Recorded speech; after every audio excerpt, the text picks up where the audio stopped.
Hello students, कैसे हैं आप सब।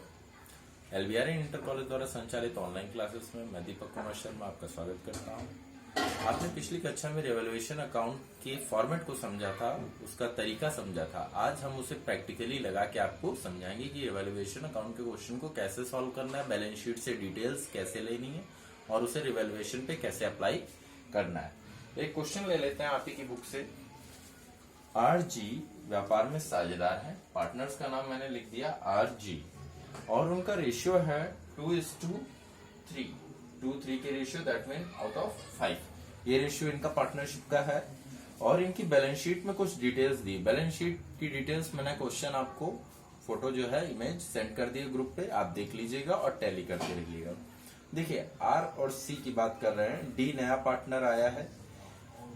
इनका जो बैलेंस है हमने बताया था आपको, एसेट और लायबिलिटी में इंक्रीमेंट डिक्रीमेंट देखना होता है। रिवैल्यूएशन अकाउंट में मेनली क्या देखना होता है, एसेट और लायबिलिटी में क्या इंक्रीमेंट या डिक्रीमेंट हो रहा है। तो पहले हमें जो सूचना मिली है पुनर्मूल्यांकन की, वो है कि भवन की राशि 9,500 कर दी गई। एडजस्टमेंट में ये राशि 9,500 की गई है बच्चों। और जो क्वेश्चन में आप देखेंगे तो क्वेश्चन में 8,000 राशि है। क्वेश्चन में कितनी है यहां लिख देता हूं, क्वेश्चन में है ये 8,000 बिल्डिंग की राशि और एडजस्ट किया गया नया रेट जो है इसका वो आपका है 9,500। तो आप देख रहे हैं कि इसकी वैल्यू क्या हो रही, प्लस हो रही। प्लस कितनी हो रही, प्लस हो रही है 1,500 रुपए इसकी कीमत में बढ़ोतरी या वृद्धि हो रही है। तो अगर आपकी एसेट बढ़ गई तो आपके लिए फायदा है या नुकसान? जी हाँ, आपके लिए एसेट बढ़ना फायदा है, और फायदा है तो उसे यहां रिकॉर्ड करेंगे। लिख लेते हैं, आपका ये था भवन, तो यहां क्या लिखेंगे बेटा, बिल्डिंग बाय बिल्डिंग। कितना बढ़ा, जो अमाउंट घटी या बढ़ी उतना ही लिखते हैं, पूरा नया रेट नहीं लिखते। तो डिफरेंस कितना बढ़ा है, 1,500 नया रेट है, हमने उसे लिख दिया। ओके बच्चों, देखते हैं आगे। दूसरा एडजस्टमेंट आपका दिया था, संदिग्ध ऋणों के लिए 5% संचय करना है। संदिग्ध ऋणों के संचय बच्चों किस पे होते हैं, देनदारों पे होते हैं। क्वेश्चन में देनदार आपके हैं 1,100 रुपए की। इसे मैं यहां से इरेज कर देता हूं, नई डिटेल देखेंगे। देनदार कितने हैं हमारे, 11। डेटर्स 1,100 रुपए के हैं डेटर्स, और इस पे बोला इन्होंने 5% संचय करना है। 5% बच्चों 1,100 का 5% कितना होगा आप निकाल लीजिए, सीधी बात है 10% हो जाएगा 110, और जब 5% करेंगे 110 का आधा, दैट मीन्स 55। ओके बच्चों, 55। अब क्योंकि देनदारों पे संचय होना हमारे लिए नुकसान की बात है, क्या नुकसान है, और नुकसान है तो उसे कहां लिखेंगे, यहां पे लिखेंगे, यानी डेबिट साइड ऑफ रिवैल्यूएशन। क्या लिखेंगे, to provision for bad debts। provision for bad debts कितना अमाउंट, 55। ओके, ये देनदारों पे हमने लिख दिया। नेक्स्ट एडजस्टमेंट देखते हैं। नेक्स्ट एडजस्टमेंट जो हमें दे रखा है वो बोला है कि फर्नीचर तथा रहतिया पर संयुक्त रूप से 12.5% का ह्रास काटा गया। दैट मीन्स फर्नीचर पे भी 12.5% और रहतिया पे भी 12.5%। फर्नीचर की वैल्यू देख लेते हैं, 880 दी गई है फर्नीचर की वैल्यू, 880। इसका 12.5% लेंगे, और रहतिया बच्चों है 3,600 का, 3,600 का रहतिया, और इस पे भी 12.5% लेंगे। अब क्योंकि ये क्या है बच्चों, ह्रास मीन्स डेप्रिसिएशन, मतलब वैल्यू उसकी कम हो गई, आपकी संपत्ति की वैल्यू कम हो गई। तो कम हो गई तो कहां आएगा, जी हाँ, कम हो गई तो डेबिट में आ जाएगा। टू फर्नीचर और टू स्टॉक मीन्स 880 का 12.5% लेंगे, 110 आ जाएगा बच्चों, कैलकुलेट कर लीजिएगा क्योंकि वीडियो शॉर्ट बननी है। और जो रहतिया है, रहतिया आपका 3,600 का था, और 3,600 का जो 12.5% होगा वो होगा 450, 450। क्लियर बच्चों, फर्नीचर का 12.5% यानी 880 का 12.5% निकाल लेंगे, 110 आ जाएगा, और स्टॉक यानी 3600 का 12.5%, 450। क्लियर, आगे बढ़ते हैं। आगे क्या एडजस्टमेंट है, आगे कोई नया एडजस्टमेंट इन्होंने नहीं दिया है। क्लियर, आगे कोई नया एडजस्टमेंट नहीं। तो हमारे पास क्या, बिल्डिंग का रेट अप्रिशिएट हुआ, दो चीजें डेप्रिशिएट हुई, और प्रोविजन बना है बैड डेब्ट्स किस पे, डेटर्स पे। ध्यान रखिएगा बैड डेब्ट्स किस पे बनता है, डेटर्स पे।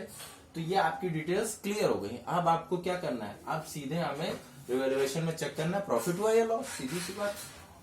ये आपका 1500 का था, यहाँ की डिटेल देखते हैं तो कंपैरिजन करें तो कम लगता है, तो हम यहाँ डायरेक्टली 1500 लिख देते हैं। मार्कर हल्का हो गया, दूसरा ले लेता हूं मैं।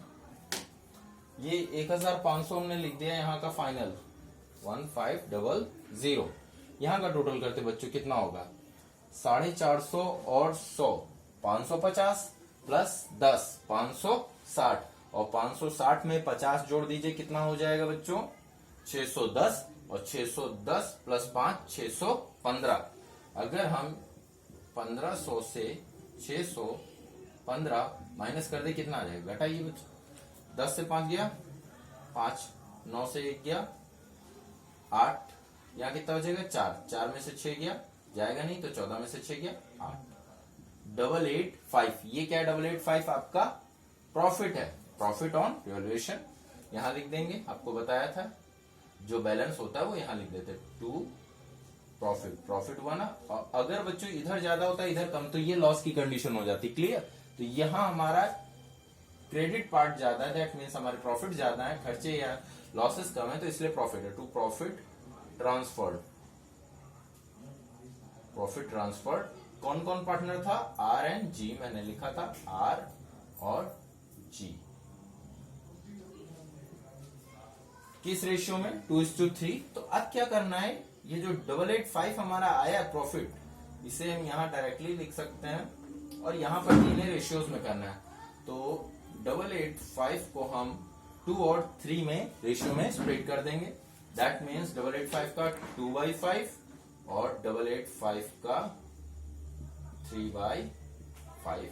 5 से इसे डिवाइड करते हैं, 1 जा 5 3 8, 7 जा 35 35।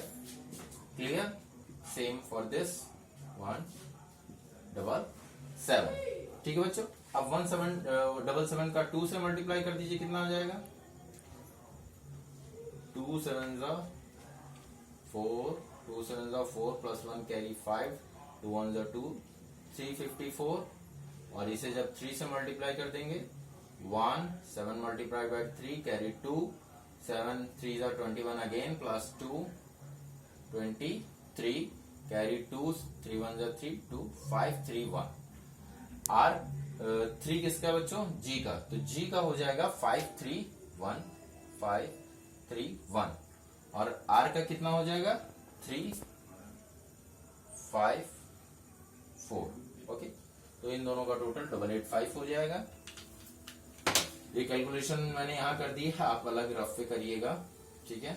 यहाँ पे नहीं करते हैं, स्पेस नहीं है, इसलिए मैंने यहाँ कर दिया 885 और नीचे 1500। That's all. और इस तरह से आपका रिवैल्यूएशन प्रिपेयर हो जाएगा। उम्मीद करता हूँ रिवैल्यूएशन आपने समझ लिया होगा इस क्वेश्चन के माध्यम से। क्वेश्चन की इमेज आपको व्हाट्सएप कर दी गई है वीडियो के साथ, तो प्रैक्टिस करते रहिए और क्वेश्चंस को देखिए, प्रैक्टिकली सॉल्व करने की कोशिश करिए, और जो डाउट्स हों उन्हें जरूर डिस्कस करें। Thank you.